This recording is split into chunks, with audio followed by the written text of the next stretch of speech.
السلام علیکم friends, welcome back to my channel novels by Areed Shah. Friends, ہم اپنے ناول کا نیکسٹ پارٹ ریڈ کرتے ہیں۔ اس نے عاشق کے ساتھ زندگی کے صرف اور صرف 4 ہی ماہ گزارے تھے، لیکن شاید اب وہ 4 ماہ 2 ساری زندگی نہیں بھلا سکتا تھا۔ مہندی کی رسم شروع ہو چکی تھی۔ آکانشا اپنے کپڑے لے کر یہاں نہیں آئی تھی، اسی لیے وہ کیا پہنے اس لیے بہت کنفیوز ہو رہی تھی۔ جب مریم نے اسے ایک ڈریس لا کر دیا، آکانشا یہ ڈریس تم پہن لو، تم پر بہت سوٹ کرے گا۔ مریم ایک بہت ہی خوبصورت سے ڈریس اس کے سامنے کرتے ہوئے وہ بولی۔ پہلے تو وہ اس سے ڈریس لیتے ہوئے ہچکچا رہی تھی، لیکن پھر سوچا کہ یہ کوئی خیر نہیں ہے۔ مریم نے کہا تھا کہ وہ اس کی بہن ہے، تو پھر بہن سے شرمانا کیسا؟ وہ اس سے ڈریس لے کر تیار ہونے چلی گئی۔ جب حنان کمرے میں آیا، حنان بھائی، آپ کے ماما بابا آئے ہیں مہندی پر؟ وہ اس کے سامنے کھڑی پوچھنے لگی جب حنان نے نفی میں سر ہلایا۔ نہیں، ماما کی طبیعت بہت خراب تھی، وہ نہیں آئیں گے۔ لیکن میں تو ہوں نا یہاں۔ اس نے مسکراتے ہوئے مریم کے سر پہ ہاتھ رکھا تو وہ بھی مسکرا دی جب آکانشا واش روم سے نکل کر اس کے سامنے آئی۔ لیکن اسے دیکھ کر نہ جانے کیوں حنان کو غصہ آنے لگا، اور اس کی آنکھوں کا غصہ دیکھ کر مریم اس کے سامنے آ کر کھڑی ہوئی۔ وہ آکانشا نے شاپنگ نہیں کی تھی تو اس کے پاس کپڑے نہیں تھے، بس اسی لیے میں نے عاشق کا ڈریس دے دیا اسے۔ وہ کچھ شرمندہ سی اسے بتا رہی تھی، جبکہ اس کی نظروں کا محفوظ سمجھ کر وہ بھی اندازہ لگا چکی تھی کہ عاشق کو ڈریس پہننے کی وجہ سے اسے غصہ آ رہا ہے۔ وہ کچھ ہی دیر میں وہ بھی خاموشی سے کمرے سے باہر نکل گیا۔ وہ عاشق کی ڈریس پہنے حنان کے دائیں بائیں گھوم کر اسے غصہ دلا رہی تھی۔ اس کا کبھی اس طرف کبھی اس طرف عاشق کی ڈریس میں کیٹ واک کرنا اسے اچھا تپا آ گیا تھا۔ اس کا بس چلتا تو وہ کسی کو بھی عاشق کی چیزوں کو چھونے تک نہ دیتا، اور مریم نے کتنی آسانی سے عاشق کا ڈریس اس کے حوالے کر دیا۔ یہ ڈریس عاشق کی شادی کے پہلے کے ڈریس میں سے ایک تھی، اسے یاد تھا۔ بہت شادی کے بعد جب وہ عاشق کو دوسری بار اس کے گھر رہنے کے لیے لایا تھا، اس نے اپنی فیورٹ ایک چیز نکال کر اسے دکھائی تھی، جو شادی کے بعد وہ اپنے ساتھ حنان کے گھر لے کر نہیں جا پائی تھی۔ اس کی معصومیت بھری باتیں اور ہر چیز کو حسرت سے دیکھنے پر وہ صرف مسکرا دیا تھا۔ شادی کے بعد لڑکی کو بہت کچھ چھوڑنا پڑتا ہے۔ عاشق نے بھی بہت کچھ چھوڑا تھا، اور ان سب میں آج یہ چیزیں بھی شامل تھیں جو آکانشا پہن کر ہر طرف گھوم رہی تھی۔ محبت بھی کتنی عجیب چیز ہوتی ہے نا، شیئرنگ کا تو سوال ہی پیدا نہیں ہوتا۔ وہ عاشق کی ہر چیز سے محبت کرتا تھا، اور اس کی چیزیں شیئر کرتے ہوئے اس کی جان جا رہی تھی۔ ہنی پلیز، وہ مجھ سے یہ ڈریس ہینڈل نہیں ہو پا رہا، میں اتنے ہیوی ڈریس پہنتی نہیں۔ وہ اس کے ہاتھ میں سیفٹی پن کا ڈھیر رکھتے ہوئے بولی۔ ضرورت کیا تھی میری عاشق کی چیزوں کو چھونے کی؟ وہ غصے سے بولا۔ میں نے خود نہیں لی، مجھے مریم نے دی ہے، اور مریم اس کی بہن ہے۔ ویسے بھی کبھی نہیں لگا تھا کہ تم اس ذرا سی بات کو اپنے دل پر لے لو گے۔ تم تو اس ڈریس کے لیے اتنے پریشان ہو رہے ہو۔ کل مریم کی شادی پر بھی میں عاشق کا ڈریس پہننے والی ہوں۔ اب کیا ہے نا، اس کی ساری چیزوں کے ساتھ اس کی لائف سٹائل کی عادت ڈالنی ہوگی مجھے۔ اس کے بارے میں سب کچھ جاننا ہے۔ ویسے کافی کمال کی لڑکی تھی، اللہ اسے جنت الفردوس میں اعلیٰ مقام عطا کرے، وہ افسوس سے بولی۔ حنان نے چہرے کو غصے سے دیکھا تھا۔ قسم سے مجھے بہت پیار آتا ہے اس معصوم لڑکی پر، بہت برا ہوا اس کے ساتھ، لیکن ایک بات ایمانداری سے بتاؤں، اگر وہ زندہ ہوتی نا تو شاید میں کبھی بھی اس کے لیے اتنی ہمدردی کا اظہار نہیں کر پاتی۔ شاید محبت ایسی ہی ہوتی ہے۔ بکواس بند کرو، کوئی محبت نہیں ہے، یہ صرف اور صرف انٹریکشن ہے جو مجھے دیکھ کر تمہیں ہو رہی ہے۔ تھوڑا وقت گزرے گا، بھلا جاؤ گی۔ فضول میں اپنی زندگی کو میرے پیچھے تباہ کرنا بند کرو۔ اب میری نظر میں تمہارے فضول کے انٹریکشن کی کوئی اہمیت نہیں ہے، وہ اسے گھورتے ہوئے بولا تھا۔ انٹریکشن مطلب کہ متاثر کر دینے والی چیز سے ایسا کیا ہے رائٹ؟ تم میں ایسا کیا ہے کہ میں تم سے متاثر ہو جاؤں گی؟ تم کیا دنیا کے سب سے پرکشش انسان ہو کہ میں تم سے متاثر ہو جاؤں گی؟ کیا تمہارے سر پہ ایک آنکھ ایکسٹرا ہے؟ کیا الگ ہے تم میں؟ ایسا کیا ہے تم میں حنان سکندر خان جو میں تم پر فدا ہو جاؤں گی؟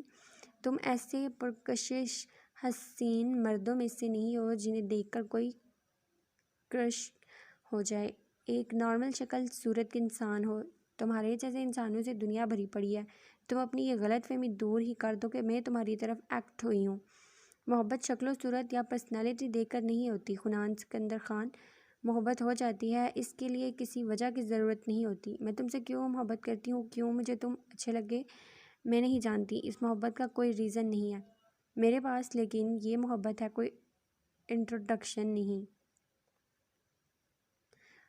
حنان سکندر خان، آئی لو یو۔ جانتی ہوں میں بہت اوور ریئیکٹ کر رہی ہوں۔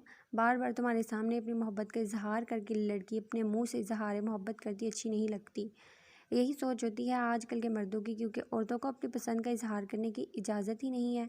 لیکن کیا ہے نا کہ تم پسند آ گئے ہو مجھے، جانے کیوں کہتے ہوئے اس کی آنکھوں میں نمی سے اترنے لگی۔ اپنی محبت کا یقین دلاتے ہوئے وہ اس کے سامنے بے بس ہو رہی تھی۔ وہ اپنے آپ کو بہت بہادر سمجھتی تھی، بولڈنس اور کانفیڈنس کی کمی نہیں تھی اس کے اندر، لیکن وہ اس شخص کے سامنے خود بے بس محسوس کر رہی تھی۔ میں تم سے محبت نہیں کرتا آکانشا، اور نہ ہی کر سکتا ہوں۔ تم فضول میں اپنا وقت برباد کر رہی ہو۔ میں کبھی بھی تم سے محبت نہیں کر سکتا۔ عاشی میری پہلی اور آخری محبت ہے، پلیز یہ سب کچھ بند کرو۔ تمہارے سامنے پوری زندگی پڑی ہے، تم بہت اچھی لڑکی ہو، تو مجھ سے بہتر تم ڈیزرو کرتی ہو، اور تمہیں مجھ سے بہتر ملے گا۔ اس کی آواز اور آنکھوں کی نمی کو نوٹ کر کے وہ نرمی سے بولا تھا۔ حنان سکندر خان، بہت ہی عام سے ڈائلاگ بول رہے ہو، یہ تو میں ہر فلم اور ہر سٹوری میں دیکھتی اور پڑھتی آئی ہوں۔ کچھ تو نیا بولو، کچھ تو ایسا بولو کہ میرا دل تم پر سے اٹھ جائے۔ میں تمہارا نہیں ہو سکتا، میں کسی اور سے محبت کرتا ہوں، وغیرہ وغیرہ، بہت اولڈ ہو چکا ہے یہ سب کچھ۔ وہ مسکراتے ہوئے اسے کہہ رہی تھی۔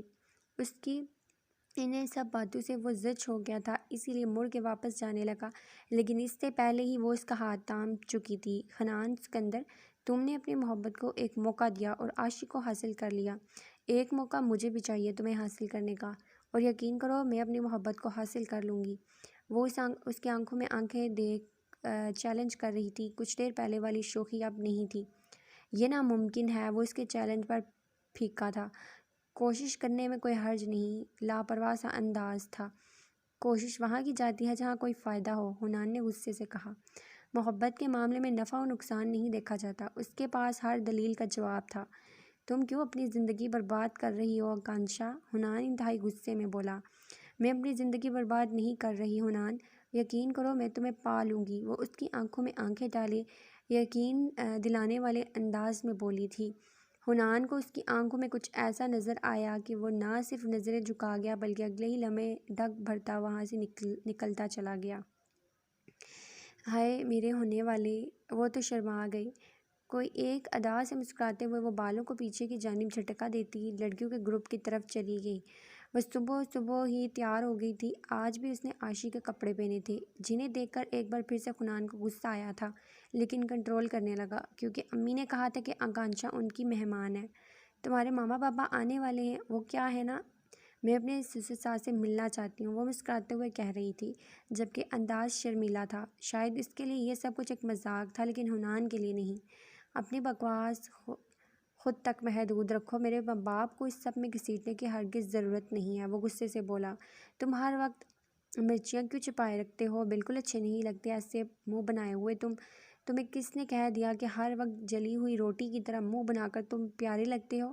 کبھی کبھی مسکرا دیا کرو یار، تب سچ میں بہت پیارے لگو گے، وہ اس کا گال کھینچ کر بولی۔ حنان پھر غصہ کنٹرول کر گیا۔ اسے خود پر حیرت تھی کہ وہ اسے کیسے برداشت کر رہا ہے۔ سنو، میرے سامنے مسکرانا صرف وہ کیا ہے نا، میں کسی کو بھی تمہاری طرف دیکھنے نہیں دوں گی۔ تمہارے معاملے میں بہت ٹچی ہوں۔ عاشق کو بھی بس اس لیے برداشت کر گئی کیونکہ وہ میرے آنے سے پہلے تھی، ورنہ میں بہت ہی ڈینجرس قسم کی لڑکی ہوں، تمہیں کسی کے ساتھ شیئر نہیں کرنے والی۔ وہ مسکراتے ہوئے اسے دیکھتے ہوئے بولی، جبکہ وہ اس کی فضول بحث اور بکواس سنے بغیر وہاں سے آگے بڑھ گیا تھا۔ ہائے میرے، وہ کتنے شرماتے ہیں، وہ ایک ادا سے کہتی ہوئی لڑکیوں کے کمرے کی طرف آئی تھی۔ یہ سچ ہے کہ حنان ہمیشہ سے کافی غصے والا ہے، لیکن تمہیں کیسے برداشت کر رہا ہے، مجھے سمجھ نہیں آ رہا۔ مریم دلہن بنی اسے گھور کر بولی تھی، جس پر وہ قہقہ لگاتی اس کے پاس آئینے میں اپنا دلکش سراپا دیکھنے لگی۔ ویسے ایک بات ایمانداری سے بتاؤ، صرف مجھے ایسا لگتا ہے یا میں واقعی ہی میں عاشی سے زیادہ خوبصورت ہوں؟ وہ آئینے میں اپنے بال بنا رہی تھی جب مریم نے اس کے چہرے کی طرف دیکھا۔ وہ میری بہن تھی، میرے لیے عزیز تھی، میں کسی ایک کو سلیکٹ نہیں کر پاؤں گی۔ مریم نے شاید اس کا دل رکھنے کے لیے کہا تھا، کیونکہ سامنے دیوار پر لگی تصویر میں وہ دو خوبصورت لڑکیاں ایک دوسرے سے گال ملائے فوٹو میں بہت پیاری لگ رہی تھی۔ یار واقعی تمہاری بہن بہت خوبصورت تھی، لیکن کم تو آکانشا بھی نہیں ہے۔ احساس کمتری کا شکار رہنا تو آکانشا کو آتا ہی نہیں تھا۔ وہ اپنے بالوں کو پونی ٹیل کی شکل دیتی منہ بنا کر اپنا ہیئر سٹائل پسند کرتی ہوئی دوبارہ بالوں کو کھول چکی تھی وہ۔ تم بہت پیاری ہو آکانشا، شکل صورت میں کیا رکھا ہے، انسان کا دل خوبصورت ہونا چاہیے، اور مجھے یقین ہے تم بہت جلد میرے بھائی کی زندگی کو بدل دو گی، مریم نے مسکراتے ہوئے امید سے کہا تھا۔ اس سے زیادہ خود کو یقین دلا رہی تھی کہ حنان کی زندگی سنور جائے گی۔ مریم ایک بات کہوں، تم بہت اچھی ہو، پلیز میرا حوصلہ بنائے رکھنا، ورنہ حنان کی باتیں مجھے اندر سے کھائے جا رہی ہیں۔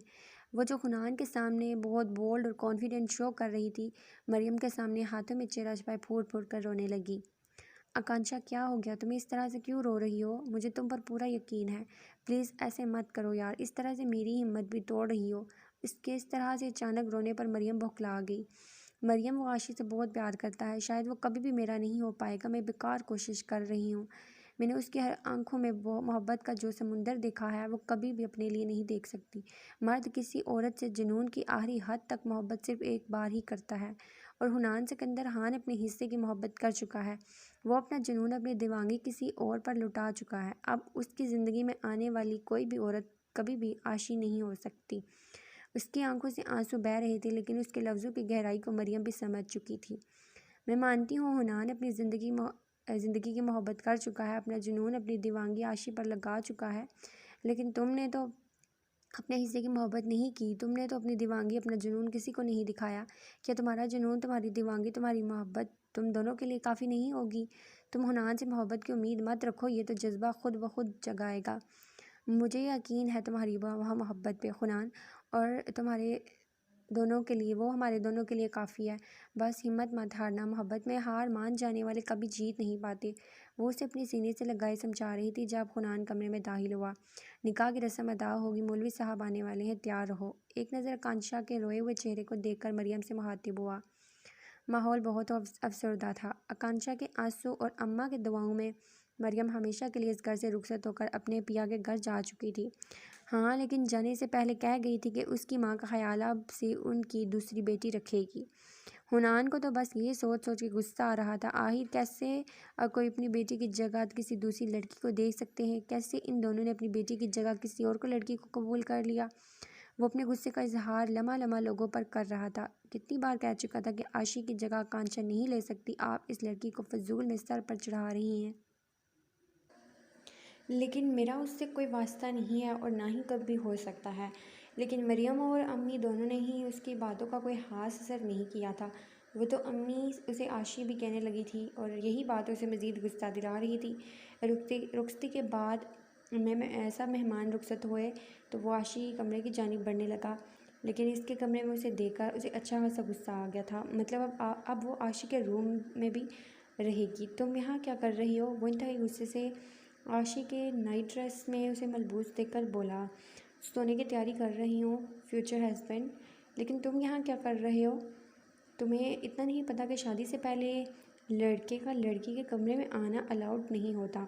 اپنی شریر طبیعت کے مطابق شرارتی انداز میں بولی تھی، لیکن اس کا یہ انداز حنان کو تپا گیا تھا۔ بس کر دو آکانشا، بکواس بند کرو، بہت ہو گیا تمہارا ڈرامہ، صبح ہوتے ہی نکلو یہاں سے۔ اب وہ فیصلے پر آیا تھا، اب یہ لڑکی مزید یہاں نہیں رک سکتی۔ میں آنٹی کے مہمان ہوں، تمہاری نہیں، جتا لیا گیا تو صرف ان سے ہی بات کرو، میری جان چھوڑو۔ وہ بد لہذی کا مظاہرہ کر رہا تھا۔ یہ تو اب ممکن نہیں۔ خان صاحب، آکانشا کی گندی نظر اب آپ پہ ہے، لیکن آپ نے گھبرانا نہیں ہے، وہ ایک آنکھ دبا کر شرارت سے بولی، جبکہ حنان کو مزید اس کے منہ لگنے سے وہاں سے جانا بہتر لگا۔ تو میری جان، میں نے کب کہہ دیا کہ وہ عاشی ہے یا اس کی جگہ لے سکتی ہے؟ وہ اس کے اتنے غصے کو دیکھ کر امی جان نے اسے مسکراتے ہوئے پوچھا تھا۔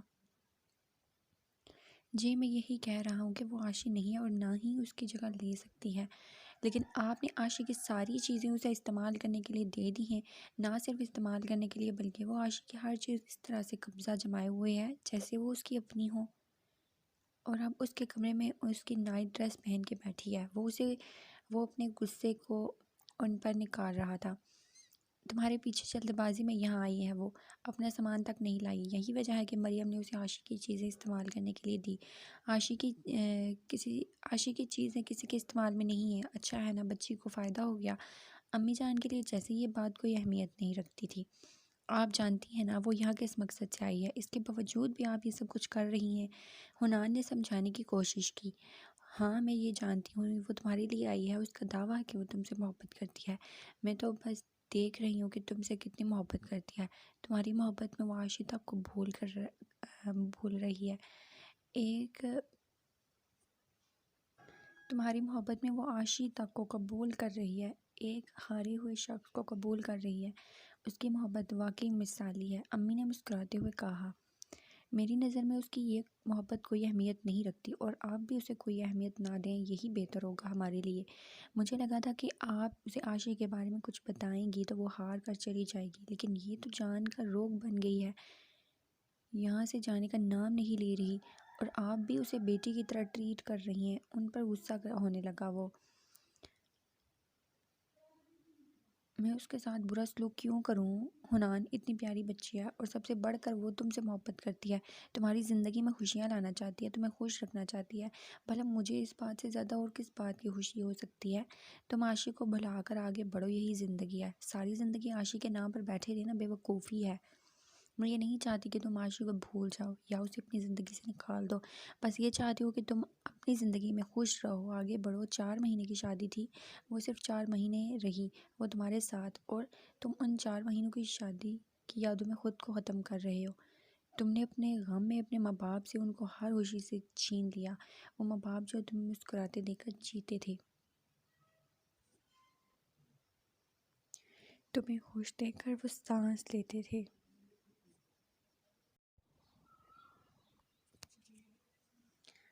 تمہاری خوشیوں کی دعائیں مانگتے ہیں، تم نے اس سے دعاؤں کا حق چھین لیا، ان سے سانس لینے کی اجازت چھین لی، تم نے اپنے ماں باپ سے خوشیاں چھین لی۔ حنان تمہیں کوئی حق نہیں بنتا کہ تم اپنے والدین سے ان کی خوشیاں چھین لو، جو تمہاری خوشیوں کے لیے پل پل دعا گو رہتے ہیں۔ میں اپنے ماں باپ کو ان کی زندگی کے ہر خوشی دینا چاہتا ہوں، لیکن میری کوئی بھی خوشی اس لڑکی سے جڑی نہیں ہوگی۔ آپ میری عاشق کی جگہ کسی اور کو دینے کو تیار ہیں تو ٹھیک ہے، دے دیجیے، لیکن میری زندگی میں میری عاشق کی جگہ کوئی نہیں لے سکتا۔ جا رہا ہوں میں یہاں سے، وہ انتہائی غصے سے کمرے سے نکل گیا، جبکہ امی جان اس کے غصے پر صرف مسکرا دی تھی۔ عاشی بیٹا تو ٹھیک کہتی تھی، اسے کوئی بات سمجھانا دنیا کا سب سے مشکل ترین کام ہے۔ ولیمے پہ آنا تو تھا، اس کی ذمہ داری تھی بہن کا حق ادا کرنا تھا، ورنہ اس کا اس طرف آنے کا کوئی ارادہ نہ تھا۔ وہ پوری محفل میں تھوڑی دیر کے لیے نظر آیا، مریم اور امی سے ملا اور پھر غائب ہو گیا۔ وہ اسے ڈھونڈ ڈھونڈ کر پاگل ہو چکی تھی۔ آخر وہ آیا تھا تو گیا کہاں؟ مریم اور امی جان سے پوچھا تو وہ بھی یہی بتا رہی تھی کہ یہی تھا، لیکن اب نہ جانے کہاں چلا گیا۔ اس کی پریشانی دیکھتے ہوئے امی جان نے جب حنان کو فون کیا تو پتہ چلا کہ وہ اپنے گھر جا رہا ہے۔ اب واپس تب آئے گا جب وہ لڑکی وہاں سے چلی جائے گی۔ تو جناب ہم سے چھپ کر وہاں سے چلے گئے ہیں، پھر کیا ہوا؟ میں بھی اس کے پیچھے پیچھے آؤں گی۔ وہ بنا کچھ بھی سوچے سمجھے اس کا گھر کا ایڈریس لے کر اس کے گھر کی طرف آئی، لیکن گھر کا دروازہ بند دیکھ کر اسے بالکل بھی خوشی نہیں ہوئی تھی۔ وہ وہیں دروازے پر ہی بیٹھ کر اس کا انتظار کرنے لگی۔ نہ جانے وہ کہاں گیا تھا، یا شاید گھر میں اس کے علاوہ اور کوئی نہیں رہتا تھا، تبھی تو کہیں بھی دروازہ پر تالا لگا کر چلا گیا۔ صبح سے شام ہو چکی تھی، وہ وہیں بھوکی پیاسی بیٹھی رہی۔ آتے جاتے کئی لوگوں نے اسے دیکھا، لیکن اس کے منہ پر نو لفٹ کا بورڈ دیکھ کر کسی نے پوچھنے کی غلطی نہیں کی کہ محترمہ آپ کون ہیں اور یہاں کیا کر رہی ہیں؟ تھوڑا تھوڑا اندھیرا چھانے لگا تو وہ کسی سے فون پر بات کرتے ہوئے دروازے کی طرف آیا اور اس کے وجود کو نظر انداز کرتے ہوئے دروازہ کھولنے لگا۔ حنان کہاں تھی تم؟ میں صبح سے یہاں بیٹھی تمہارا انتظار کر رہی ہوں، اور تم نہ جانے کہاں ہو، کیا کر رہے تھے؟ وہ اس کی بے چینی کو نوٹ کیے بغیر بولی تھی۔ وہ اس کو دیکھے بنا ہی اندر کی طرف گیا۔ وہ بے چینی سے کچھ ڈھونڈنے لگا۔ وہ بھی اس کے پیچھے پیچھے آئی تھی، جبکہ اس کو نظر انداز کرتا انداز اسے مزید سلگا گیا تھا۔ اوہ ہیلو، میں تم سے بات کر رہی ہوں، بیوقوف سمجھ رکھا ہے کہ جب دل چاہے مجھے نظر انداز کرو گے، جب دل چاہے کا بات سمجھتے تم سمجھتے کیا ہو اپنے آپ کو؟ محبت کی ہے تو اس کا مطلب یہ نہیں ہے کہ میں بے مول ہوں۔ وہ انتہائی غصے سے اس کا بازو اپنی طرف موڑ کر بولی تھی، shut up, just shut up. اب تم مجھ سے محبت کرتی ہو تو کیا میں تمہاری پوجا کروں، تمہارے آگے پیچھے گھوموں، تمہاری جی حضوری کروں؟ کیا کروں بولو؟ وہ انتہائی غصے سے بولا تھا۔ کوئی احسان نہیں کیا تم نے مجھ پر، مجھ سے محبت کر کے، اور تم جیسی لڑکیوں کا تو کام ہے آج ایک اور کل دوسرا بوائے فرینڈ رکھنے کی۔ ایک کان کھول کر سن لڑکی، تمہاری محبت میری نظر میں اتنی اہمیت بھی نہیں رکھتی کہ میں کھڑا ہو کر تم سے بات کروں۔ تم جیسی کریکٹر لیس اور گری ہوئی لڑکی میری تو کیا کسی بھی مرد کی محبت کے قابل نہیں ہے۔ کسی نے تمیز نہیں سکھائی کہ ایک انسان اگر اگنور کر رہا ہے، تم سے بات نہیں کرنا چاہتا تو اسے چھوڑ دو، بخش دو اس کی جان کو، لیکن نہیں، تم تو میری جان کا عذاب بن گئی ہو۔ محبت محبت محبت، بھاڑ میں گئی تمہاری محبت۔ میری نظر میں تمہاری محبت کی کوئی اوقات نہیں ہے۔ تم میری عاشی کے کپڑے پہن کر اس طرح کے بننے کی کوشش ضرور کر سکتی ہو، لیکن کبھی بن نہیں سکتی۔ یہ دل ہے نا، اس میں صرف اور صرف ایک عاشی رہتی ہے اور کوئی بھی نہیں۔ تم جیسی 2 ٹکے کی لڑکی کبھی عاشی کی جگہ نہیں لے سکتی۔ عاشی میری محبت نہیں، میرا جنون ہے۔ عاشی میرے دل میں نہیں، میری روح میں بسی ہے، اور تم کبھی بھی عاشی کی جگہ نہیں لے سکتی۔ میری پہلی اور آخری محبت صرف اور صرف عاشی ہے۔ اس لیے بند کرو اپنا ڈرامہ، اپنی ڈرامے بازی، اور دفع ہو جاؤ یہاں سے، کیونکہ میں تم جیسی لڑکی کو دیکھنا بھی پسند نہیں کرتا۔ محبت تو دور کی بات ہے، جا کر اپنی اداؤں سے کسی اور کا دل بہلاؤ۔ حنان سکندر خان کا دل اتنا سستا نہیں ہے کہ تم جیسی 2 ٹکے کی لڑکی پر آ جائے۔ وہ جلدی سے کچھ کاغذات اٹھاتا، اس کے آنسو نظر انداز کیے وہاں سے نکلتا چلا گیا، جبکہ اس کی باتوں نے، اس کے انداز نے آج پہلی بار اسے ہرٹ کیا تھا۔ یہ اہمیت تھی اس شخص کی، اس کی نظروں میں اس کی محبت کی یہ سوچ تھی، اس کی ذات کے بارے میں اس کی محبت اتنی سستی تھی اس کی نظروں میں۔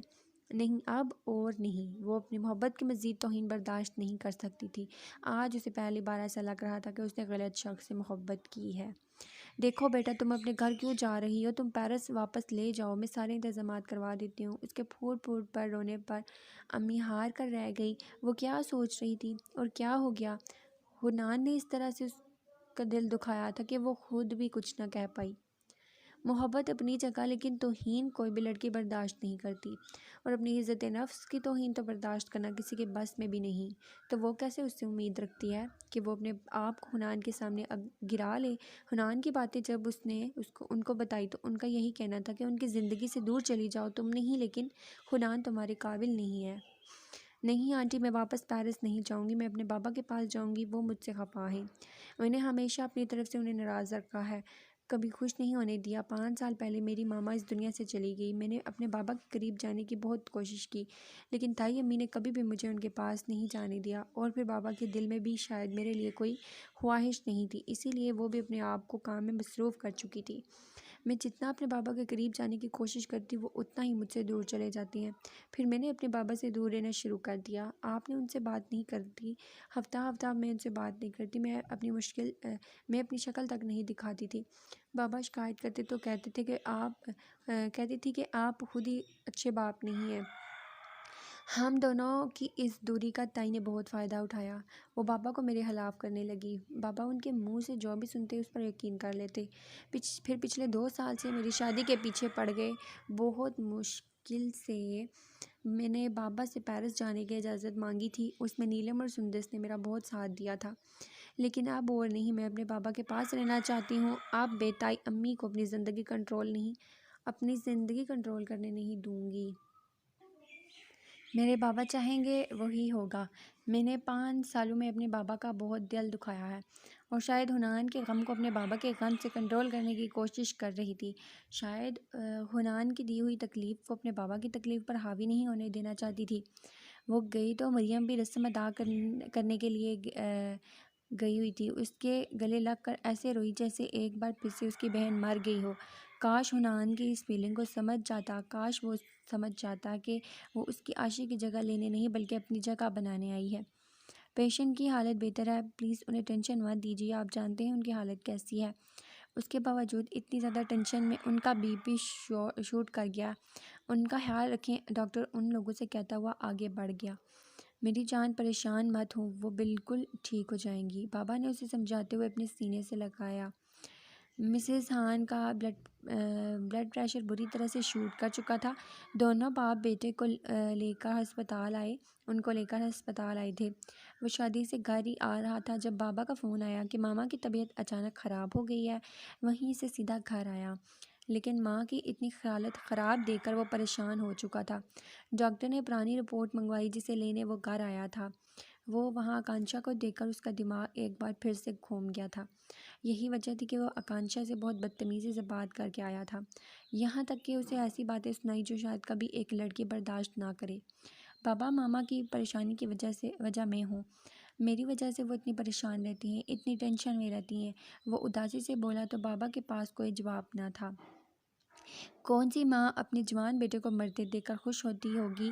حنان، وہ تمہارے لیے دن رات پریشان رہتی ہیں، یہ سوچ اسے جینے نہیں دیتی کہ اس کا بیٹا یوں گھٹ گھٹ کر زندگی گزار رہا ہے، اپنی موت کا انتظار کر رہا ہے۔ بابا جیسے آج کوئی بھی راز نہ رکھنے کی ٹھان لی تھی، وہ بھی تنگ آ چکے تھے اس کی اس روٹین سے۔ عاشق کے جانے کے بعد اس نے اپنی زندگی کا دائرہ اپنے تک محدود کر لیا تھا، جیسے اس کی زندگی میں صرف اور صرف عاشق ہو، عاشق کے علاوہ اس کا اپنا کوئی وجود نہ ہو۔ حنان، کب تک یوں زندگی گزارو گے؟ کیا تمہارے لیے صرف عاشق سب کچھ ہے؟ کیا ہم لوگ کچھ بھی نہیں؟ بابا اپنی آنکھوں کی نمی چھپاتے ہوئے اس کے قریب سے اٹھ کر چلے گئے، جبکہ حنان کے دروازے کے باہر کھڑا خاموشی سے اپنی بیماریاں اور مجبور باپ کو دیکھ رہا تھا۔ خاموشی سے اپنی بیمار ماں اور مجبور باپ کو دیکھ رہا تھا۔ آپ کیوں آئے ہو یہاں؟ اب کچھ باقی رہ گیا ہے کیا؟ چلے جاؤ یہاں سے۔ امی جان نے دروازہ کھولتے ہی اسے دروازے پر دیکھ کر انتہائی غصے سے کہا تھا۔ آج اس نے ان کا بھی دل دکھایا تھا۔ امی، میں اس کو سوری بولنے آیا ہوں، شاید میں بہت بے تکی اور فضول باتیں کر گیا۔ دراصل امی کی طبیعت بہت خراب تھی، وہ دروازے پر اسے بیٹھے دیکھ کر میرا دماغ گھوم گیا۔ وہ اپنی صفائی پیش کرنے لگا۔ تم نے اس سے بہت بدتمیزی کی، لیکن بے تکی اور فضول باتیں نہیں بلکہ انتہائی نیچ گری ہوئی باتیں کی ہیں۔ تم نے اس کا دل دکھایا ہے۔ کیا غلطی ہے اس معصوم لڑکی کی؟ صرف اتنی سی ہے کہ تمہیں تمہارے اندھیروں سے نکال کر روشنی میں لانا چاہتی ہے، تمہیں ایک نئی زندگی دینا چاہتی ہے، تمہیں خوشیاں دینا چاہتی ہے۔ اس کا قصور اتنا بڑا نہیں تھا جتنی بڑی سزا تم نے اسے دی ہے۔ تم سے محبت کرنے کی سزا میں تم نے اس کی ذات کو جھنجھوڑ کر رکھ دیا۔ کسی کی محبت کا یہ انجام نہ ہو۔ حنان چلی گئی ہے وہ یہاں سے، فکر مت کرو، اب تمہیں کبھی بھی ڈسٹرب نہیں کرے گی۔ تمہاری عاشق کی ساری چیزیں بھی یہیں رکھی ہیں، جاتے ہوئے لے جانا تاکہ کوئی اور یہاں آ کر عاشق کی چیزوں کو کبھی ہاتھ نہ لگائے۔ لیکن ایک بات کہنا چاہوں گی تم سے، وہ تمہاری عاشق کی جگہ لے نہیں رہی تھی بلکہ اپنی جگہ بنا رہی تھی۔ تمہاری اس ہر دھرمی، تمہاری اس بے جا ضد نے آج مجھ سے دوسری بار میری بیٹی چھین لی۔ تم نے اس معصوم لڑکی کی ذات پر نہیں انگلی اٹھائی، آج تم نے اپنی ماں کا دل توڑ دیا، میں تمہیں کبھی معاف نہیں کروں گی، چلے جاؤ یہاں سے۔ امی روتے ہوئے دروازہ اس کے منہ پر بند کر چکی تھی۔ وہاں سے بنا کسی کو کچھ بتائے پاکستان چلی آئی اور اب 15 دن کے بعد گھر آ کر یہ رونا دھونا مچا رہی ہے۔ اندازہ بھی ہے خاندان بھر میں کتنی بدنامی ہوئی ہے ہماری۔ تمہارا باپ کسی کو منہ دکھانے کے قابل نہیں رہا۔ پہلے یہ بتاؤ لڑکی اتنے وقت کہاں تھی اور گھر کیوں نہیں آئی؟ تائی امی غصے سے اس کے سامنے کھڑی تھی جبکہ وہ بابا کے سینے سے لگی بالکل ہی نظر انداز کر رہی تھی۔ اب بس کریں بھابھی، کر تو آئی ہے، کیا اتنا کافی نہیں ہے؟ انور عاجزی سے بولی۔ انور بھائی، میں تو بس پوچھ رہی ہوں، یہ کوئی طریقہ ہے اس طرح سے وہاں سے چلی آئی؟ کم از کم ہمیں فون کر کے بتا تو سکتی تھی۔ اگر کسی دوست کے گھر جا رہی تھی تو ہمیں بتانا اس کا فرض بنتا ہے۔ ہم گھر والے ہیں اس کے، جوان جہان بچی نہ جانے کہاں چلی گئی، اور آپ کو تو بس بیٹی واپس ملنے کی خوشی ختم نہیں ہو رہی۔ اسے اس طرح سے سینے سے لگانے پر تائی امی نے چوٹ کی تھی کہ لیکن آج تو بابا کو بھی ان کی بالکل پرواہ نہ تھی۔ وہ تو اسے ایسے دیکھ رہے ہیں جیسے ان کی بیٹی انہیں صدیوں بعد ملی ہو، اور ایسا بھی اتفاق سے پہلی بار ہوا تھا کہ بابا تائی امی کے سامنے اس کی سائیڈ لے رہے تھے۔ بابا اب میں آپ کو چھوڑ کر کہیں نہیں جاؤں گی، کبھی بھی نہیں، امی کو نظر انداز کیا ان کے سینے سے لگی محبت سے بولی تھی، جس پر بابا نے مسکراتے ہوئے اس مزید خود میں اسے سمیٹ لیا۔ میری جان، اب میں تمہیں خود سے کبھی دور نہیں جانے دوں گا، وہ اس کے ماتھے پر بوسہ دیتے ہوئے محبت سے بولے، جبکہ تائی امی ان کی محبتوں پر منہ بنا کے وہاں سے اٹھ کر چلی گئی۔ بیٹا مجھے سچ سچ بتاؤ، وہ لڑکا کون تھا جس کے پیچھے تم پاکستان آئی؟ ان کے اندر جاتے ہی بابا نے سیریس انداز میں پوچھا تھا، جبکہ وہ تو اپنے بابا کا چہرہ دیکھ کر رہ گئی۔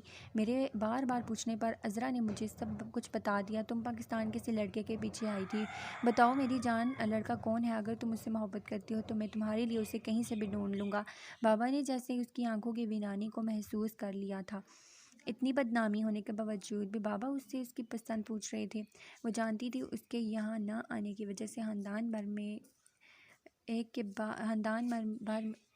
میں یہ بات پھیلی ہوئی ہے۔ بابا وہ صرف میری غلط فہمی تھی اور کچھ بھی نہیں۔ وہاں اسے دیکھ کر مجھے لگ رہا تھا کہ اسے میرے لیے بنایا گیا ہے، میں اسے پا لوں گی، وہ میرا ہوگا، لیکن بابا وہ میرا نہیں ہو سکتا۔ وہ پہلے سے ہی شادی شدہ تھا، اس کی بیوی کی ڈیتھ ہو گئی تھی، میں فضول میں اس کے پیچھے بھاگنے کی کوشش کر رہی تھی، لیکن اس نے مجھے میری اوقات ایسے طریقے سے یاد کروائی ہے کہ اب میں کبھی بھی اس کے پیچھے نہیں جاؤں گی۔ آئی ایم سوری بابا، اس کی محبت میں آپ کا وقار بھی غرق کرنے جا رہی تھی، جبکہ آپ اتنے پیار سے مجھ سے اس کے بارے میں پوچھ رہے ہیں۔ ہم اس کی محبت میں آپ کی عزت سب کچھ میں داؤ پر لگانے چلی تھی۔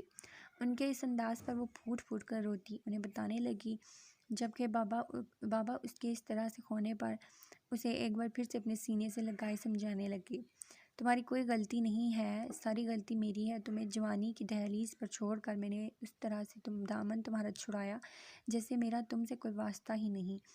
ایک بچی جب چھوٹی ہوتی ہے، اس کا باپ ہر ممکن طریقے سے اس کی خواہشات کو پورا کرنے کی کوشش میں جٹا رہتا ہے، اور جب وہ اصل خواہش کی طرف آتے تھے اس کے سامنے اپنی پسند کا اظہار کرتی ہے، تب ہی پسند کے مطابق شادی کرنے دیں تو وہ باغی ہو جائے گی۔ اگر اس سے لڑکے کے معاملے میں پسند پوچھ لیں تو وہ اس کا عزت اور وقار روند ڈالے گی، جبکہ سچ تو یہ ہے کہ ایک بیٹی کو سب سے زیادہ اپنے باپ کی ضرورت تب ہوتی ہے جب وہ اپنی مرضی کا جیون ساتھی چنتی ہے، جب اس سے اپنے معیار کے مطابق انسان کی تلاش ہوتی ہے، تو وہی بات غیرت کے نام پر اپنی بیٹی کو کسی کے ساتھ بھی باندھ کر یہ ثابت کر دیتا ہے کہ ایسے معاملات میں لڑکیوں سے نہیں پوچھا جاتا۔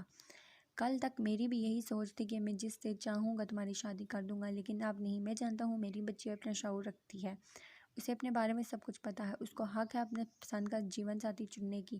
ہمارے پیارے نبی صلی اللہ علیہ وآلہ وسلم نے بھی اپنی کسی بچی سے بنا پوچھے اس کا نکاح نہیں کیا تھا، بلکہ جب ان کی سب سے پیاری بیٹی فاطمہ زہرا کا رشتہ حضرت علی کی طرف سے آیا تو ان کا سوال بھی یہی تھا کہ اگر میری بیٹی کی اجازت ہو تو میں اس رشتے کے لیے ہاں کر دوں۔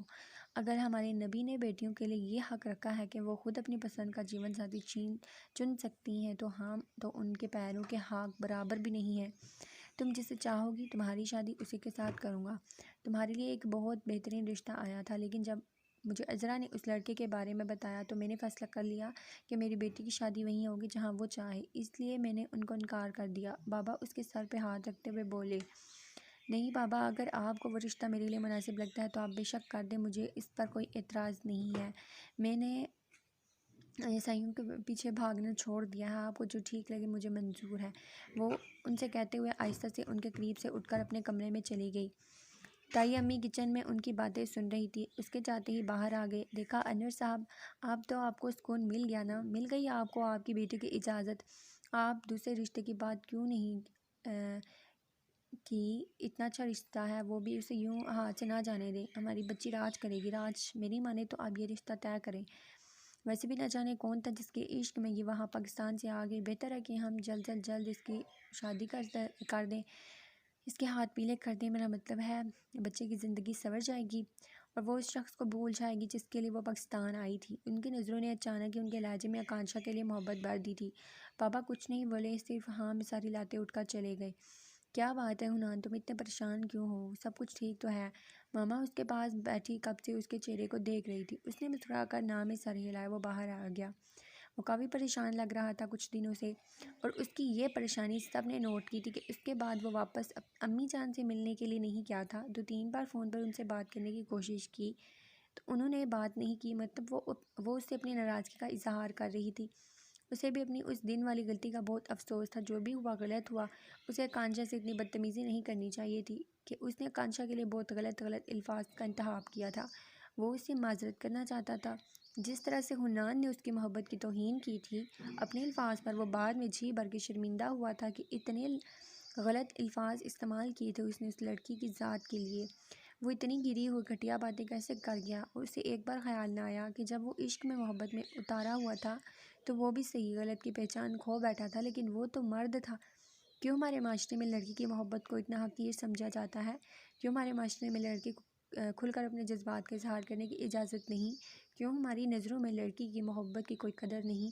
اگر لڑکی خود اٹھ کر اپنی محبت کا اظہار کرتی ہے تو ضرور بد اخلاق اور آزاد سوچ والی ہے۔ حنان کو رہ کر خود پر غصہ آ رہا تھا۔ عاصم نے نیلم سے فون پر بات کر کے اس سے آکانشا کا ایڈریس مانگا تھا، لیکن نیلم نے بھی کہہ دیا کہ اسے مزید ہرٹ نہ کرے۔ آپ کی محبت میں وہ پاکستان تک آئی، لیکن جو آپ نے کیا وہ بہت غلط ہے۔ مجھے آپ سے یہ امید نہیں تھی۔ حنان بھائی، نیلم کے الفاظ سے اسے مزید خود پر غصہ آیا تھا۔ نیلم نے کبھی اس سے اس طرح سے بات نہیں کی تھی۔ اس نے ہمیشہ ان کے لہجے میں اپنے لیے احترام محسوس کیا تھا، لیکن اس وقت وہ نیلم کے لہجے میں اپنے لیے مایوسی محسوس کر رہا تھا۔ تائی امی اتنی جلدی شادی؟ تائی نے جیسے ہی اسے اندر آ کر بتایا کہ اس کے بابا اس کا رشتہ کر رہے ہیں، اس نے پریشانی سے پوچھا، ہاں تو پچھلے ہفتے تم نے خود ہی تو اپنے باپ سے کہا تھا کہ جہاں وہ بہتر سمجھے تمہارا رشتہ کر سکتا ہے، کہ وہ سارا ڈرامہ تھا، وقتی باتیں تھی جو تو اپنے باپ سے کہیں اور اس مشکوک نظروں سے اسے دیکھتے ہوئے بولی۔ نہیں تائی امی، میرا ہرگز یہ مطلب نہیں تھا، بس مجھے اتنی جلدی ان سب چیزوں کی امید نہیں تھی۔ وہ نظریں چرا گئی۔ ہاں لڑکی، ہم لوگ تو تمہاری امید پر بیٹھے ہیں۔ باپ کو نہ جانے کون سا نشہ چڑھا ہے جو تمہارے خلاف ایک لفظ نہیں سنتا، جبکہ اس طرح سے 10-15 دن گھر سے غائب لڑکی کو پلکوں پر بٹھا کے جا رہے پورے خاندان میں ہماری تھو تھو ہو رہی ہے۔ لیکن مجھ سے یہ جھوٹی محبت کے ڈرامے نہیں ہوتے۔ میری نظروں میں اس لڑکی کی کوئی اوقات نہیں ہے جو اتنے دن گھر سے غائب رہے۔ شکر کر تیرے لیے اتنا اچھا رشتہ آیا۔